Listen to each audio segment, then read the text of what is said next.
porém, tantas outras coisas que Cristo fez, que Ele falou, enquanto andou por este mundo que nem caberia nestes pobres, curtos versos da canção. Estas, porém, foram escritas para que creiam que é o Filho de Deus,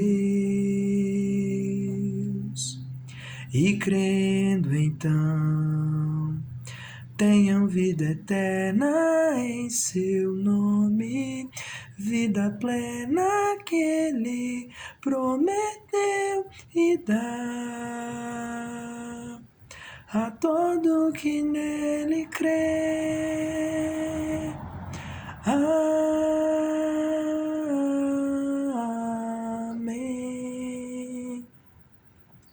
Irmãs e irmãos, mais uma vez estamos aqui para mais um episódio do canal Graça e Memória, cantando e contando as Escrituras. Eu sou o Thiago Tardim, um santo pecador, e você está neste canal, por isso curta, comenta, compartilha e se inscreva. Vamos espalhar as boas novas. E hoje, encerrando o mês de abril e encerrando o tema falando sobre músicas que tratam do ministério terreno de Jesus, encerramos então com uma que nós encontramos no relato final do Evangelho segundo João. Iniciamos com Lucas, quando Jesus cita uma profecia de Isaías, depois em Mateus, falando sobre dois momentos de Jesus, depois em Marcos, acerca da ceia, e hoje falaremos sobre este encerramento do Evangelho segundo João e quais as lições preciosas que ele tem para nós. Por isso, eu peço que você abra a sua Bíblia no Evangelho segundo João, no seu penúltimo capítulo, versos 30 a 31, e depois leremos o último capítulo, 21, versos 24 e 25.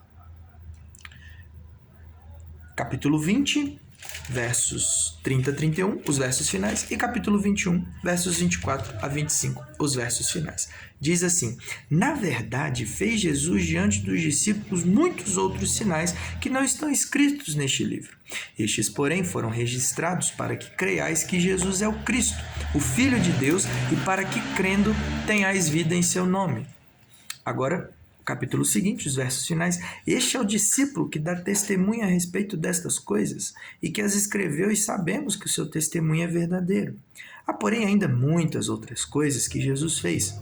Se todas elas fossem relatadas uma por uma, creio eu que nem no mundo inteiro caberiam os livros que seriam escritos. Aqui uma coisa precisa ser colocada de antemão. Dizer que o que nós vemos tanto no Evangelho segundo João e nos outros evangelhos que falam sobre o ministério terreno de Jesus, não contemplar tudo o que aconteceu durante esses 33 anos, o qual Jesus, encarnando-se como pessoa, habitou entre nós até que ele então viesse a ser crucificado e ressuscitado e assunto aos céus. Não queremos com isso dizer que a Bíblia, a exemplo disso, ela contém verdades, mas ela não tem toda a verdade. Ela não possui todos os fatos, todos os dados. O que João quer dizer aqui, e muitos teólogos e comentaristas de respeito admitem, é que o que ele está querendo dizer, e é muito claro aqui, se você parar para perceber, é que de fato, quando nós olhamos tanto no Evangelho segundo João e nos outros evangelhos, há muitas coisas que sabemos que Jesus fez e que não foram registradas, desde coisas ordinárias, como todas as refeições que ele teve, ou todas as vezes em que ele viajando, quais foram todas as conversas que ele teve com os apóstolos, todas as pessoas que ele considerava amigo, a exemplo de Lázaro, Marta e Maria, qual foi o primeiro encontro dele com essas pessoas? Nós não temos, nós sabemos que eles eram amigos de Jesus, amigos os quais ele amava muito, mas não há nos evangelhos o primeiro encontro de Jesus com Lázaro, por exemplo. Mas isso não quer dizer que a Bíblia ela contém a verdade, pelo contrário, porque em seguida ele coloca que tudo o que João e tudo o que os outros autores dos evangelhos, Mateus, Marcos e Lucas, divinamente inspirados pelo Espírito Santo, colocaram, é plenamente suficiente, unicamente a verdade plena e completa que precisamos para reconhecer que verdadeiramente Jesus era o Messias prometido, o perfeito rei que instaurou o seu reino, o servo sofredor profetizado em Isaías e muitos outros profetas além desse, aquele que se fez homem, aquele que se encarnou para ser o nosso mediador e cuja sua morte na cruz fosse vicária, substituindo a nossa, não apenas nos representando, mas nos substituindo. E por fim, o enfoque que João dá no seu evangelho, que ele coloca aqui novamente, que sintetiza o seu evangelho, é para que os seus ouvintes daquela época, a nós hoje, creiássemos que ele de fato é filho de Deus, não só 100% homem, mas 100% Deus. Então, em outras palavras, tudo que nós temos aqui registrado do ministério terreno de Jesus, ainda que não seja tudo o que Jesus fez, mas tudo o que Jesus fez com um propósito que reconhecesse e que atestasse que ele era o cumprimento das profecias, que ele era o Messias, que ele era aquele que desde Gênesis 3,15 o povo de Deus aguardava para esmagar a cabeça da serpente, aquele que veio instaurar o reino, o perfeito profeta, o perfeito sacerdote, o filho de Davi. Tudo isso nós conseguimos identificar, iluminados pelo seu próprio Espírito ao ler os evangelhos.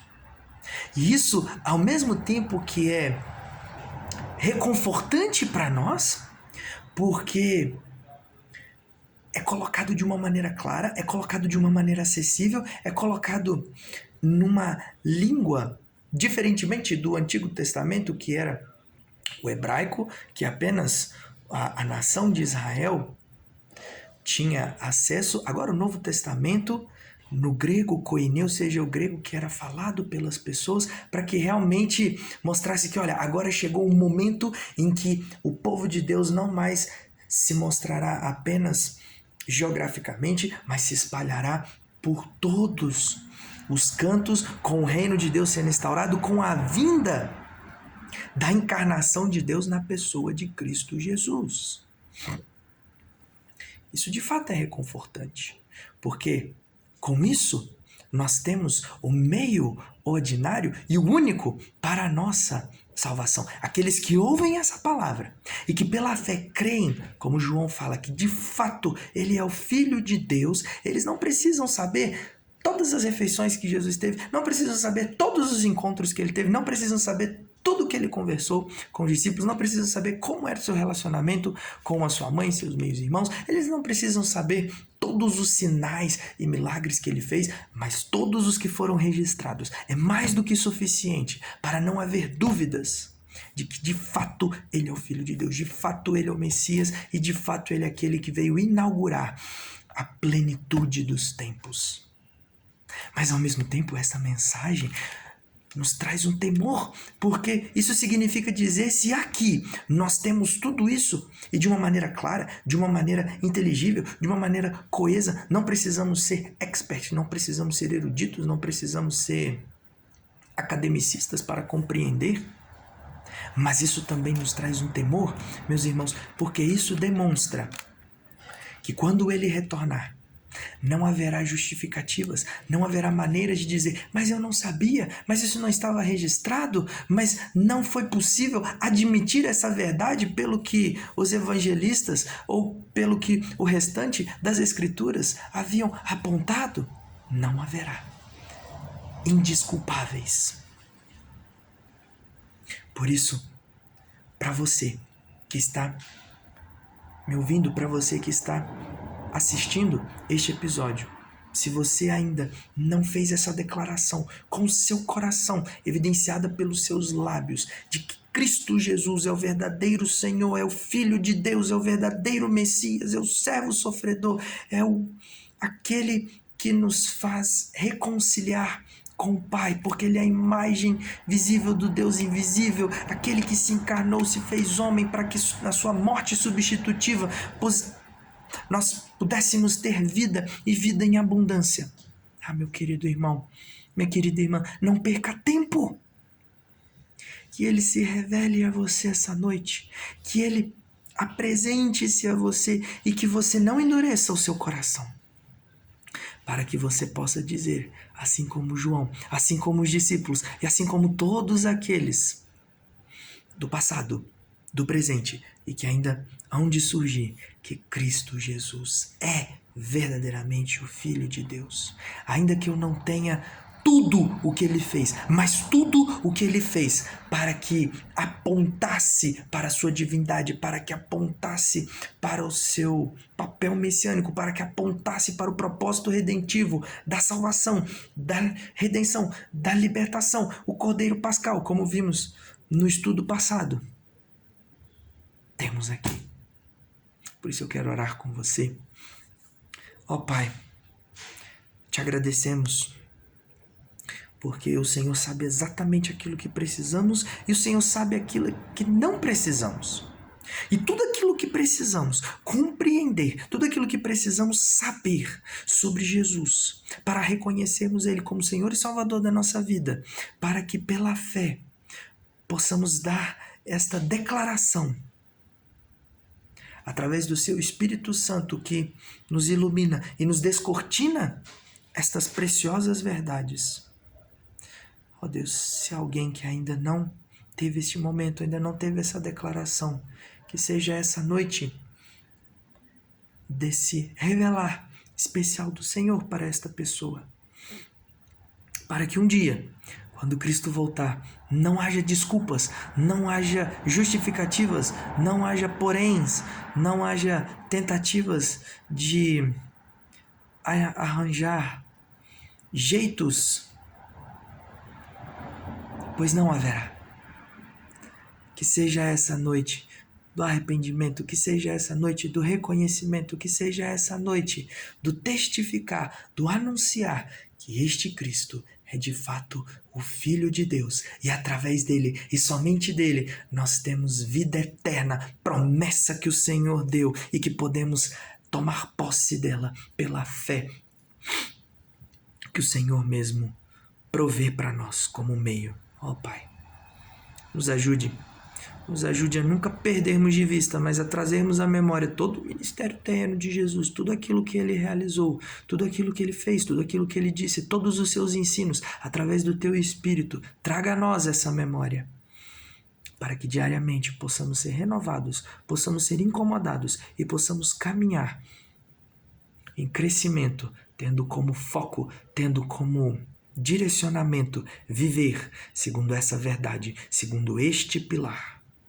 que Jesus é de fato o Filho de Deus, nosso Messias, nosso Salvador e nosso Senhor. E é no nome dele que eu oro. Amém. Encerramos então este tema. Em maio teremos um outro tema. Qual será?